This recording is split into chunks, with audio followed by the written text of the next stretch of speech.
अनभिज्ञ और संविधान में जो अधिकार हमें मिले हैं वो आज भी गांव देहात जितने भी दबे कुचले लोग हैं उन तक संविधान के अधिकार उनको नहीं मिल पाए हैं। बड़ी दुख की बात है, क्योंकि हम स्वतंत्र भारत है और स्वतंत्र भारत में संविधान कहता है कि जो नीचे का तबका का व्यक्ति है वो भी भूखा नंगा नहीं रहना चाहिए, उसको भी रोटी कपड़ा मकान मिलना चाहिए। तो साथियों, उनको भी आज रोटी कपड़ा मकान नहीं मिल पा रहा है।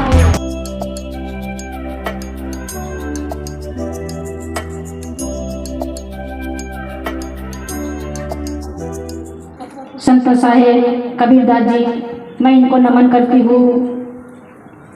शिक्षा के जनक महात्मा ज्योतिराव फुले, माता सावित्रीबाई फुले, माता फातिमा से आरक्षण के जनक राजश्री साहू महाराज जी, मैं इनको भी श्रद्धा पे सुमन अर्पित करती हूँ। वामसेक के डीएसपी के संस्थापक और देश के कोने कोने में संत गुरु महापुरुषों को और संविधान की बात रखने वाले मान्यवर साहब कांशीराम साहब जी को भी मैं श्रद्धा के सुमन अर्पित करती हूँ। और सभी महिला कमेटी को मैं सादर जय भीम करती हूँ और मंचासी सभी पदाधिकारी को भी मैं सादर जय भीम करती हूँ। और मंच का संचालन करने वाले मोहसिन भाई साहब, इनको भी सादर जय भीम करती हूँ। साथियों, 26 जनवरी 1950 को संविधान लागू हुआ और संविधान में महिला पुरुष दोनों को समानता का अधिकार दिया गया है। चाहे वो महिला हो चाहे पुरुष हो, किसी को अधिकार देने में संविधान ने कंजूसी नहीं की है। और संविधान की पहली प्रस्तावना है हम भारत के लोग में किसी जाति, किसी धर्म, किसी संप्रदाय के व्यक्ति नहीं रहते। हम मात्र भारत के लोग, चाहे वो स्त्री पुरुष हो, हम भारत के लोग, यही संविधान की प्रस्तावना है। मैं बताना चाहती हूँ कि हम जो जय भीम बोलते हैं ये विचारधारा है, क्योंकि विचारधारा पूरे बहुजन समाज के लोग तक पहुंचाने का काम करता है। जो दबे कुचले लोग हैं, जो नीचे के तबके के लोग हैं, जिन पर संविधान की मुख्य धारा की बात और संविधान उनके तक नहीं पहुंच पाया। 1950 से लेके आज भी हमारे लोग संविधान से अनभिज्ञ है और संविधान में जो अधिकार हमें मिले हैं वो आज भी गांव देहात जितने भी दबे कुचले लोग हैं उन तक संविधान के अधिकार उनको नहीं मिल पाए हैं। ये बड़ी दुख की बात है, क्योंकि हम स्वतंत्र भारत में जी रहे हैं और स्वतंत्र भारत में संविधान कहता है कि जो नीचे का तबका का व्यक्ति है वो भी भूखा नंगा नहीं रहना चाहिए, उसको भी रोटी कपड़ा मकान मिलना चाहिए। किंतु साथियों, उनको भी आज रोटी कपड़ा मकान नहीं मिल पा रहा है। दूसरी बात यह है कि आज सरकारी स्कूल है, जो महात्मा ज्योतिराव फुले, माता सावित्रीबाई ने जो स्कूल खोले 1 जनवरी 1848 में पुणे के पेट में महिलाओं के लिए महात्मा ज्योतिराव फुले स्कूल खोले। आज माता सावित्रीबाई और फातिमा शेख के कारण ही जो इस देश की प्रधानमंत्री इंदिरा गांधी बनी, तो माता सावित्रीबाई की देन है, किसी की देन नहीं है।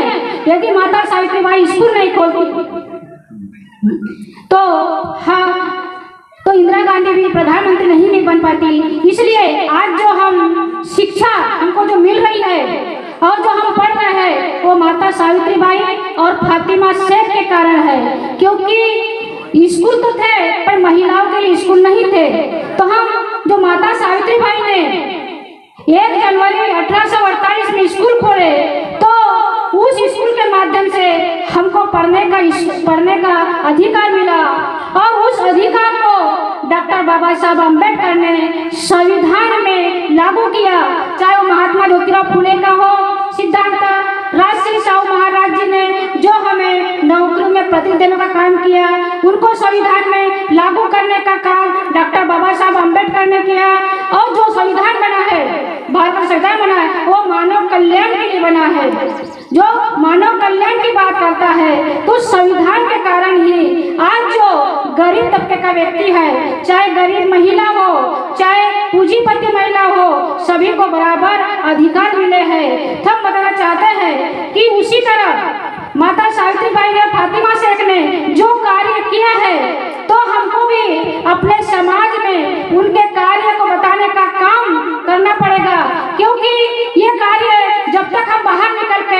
छोटे छोटे महिलाओं की मीटिंग ले लेके अपन बात नहीं रखेंगे तो हमारे महापुरुषों ने जो कारवा किया है तो हम उस कारवा को नहीं बढ़ा सकते। और जो माता फातिमा शेख ने, क्योंकि इस देश की पहली मुस्लिम महिला थी, क्योंकि मुस्लिम महिला को भी पढ़ने का अधिकार नहीं था, हमको पढ़ने का अधिकार नहीं था। ऐसी स्थिति में दोनों महिलाओं ने इस देश में पढ़ाने का काम किया और हमको जो पढ़ने का मौका मिला है तो माता सावित्रीबाई फुले और फातिमा शेख के माध्यम से और संविधान के माध्यम से मिला है। क्योंकि संविधान नहीं चाहता कि इस देश की कोई महिला अनपढ़ रहे या कोई पुरुष अनपढ़ रहे, सबको बराबर शिक्षा मिलना चाहिए। क्योंकि संविधान का अनुच्छेद 21 कहता है कि पढ़ने का अधिकार सबको बराबरी का है। इसलिए हमको शिक्षित होना बहुत जरूरी है, क्योंकि बिना शिक्षा के हम कुछ नहीं कर सकते। हम शिक्षित होंगे, पढ़ेंगे तो हम नौकरी में जाएंगे, बड़ी बड़ी नौकरियां मिलेगी। इसलिए अपने बच्चों को पढ़ना जरूरी है, क्योंकि हमको संविधान पढ़ने की, लिखने की, नौकरी की, आर्थिक स्थिति, राजनीतिक, सामाजिक स्थिति, सभी परिस्थिति से अवगत कराता है। इसलिए आप अपने बच्चों को पढ़ाने का प्रयास करें।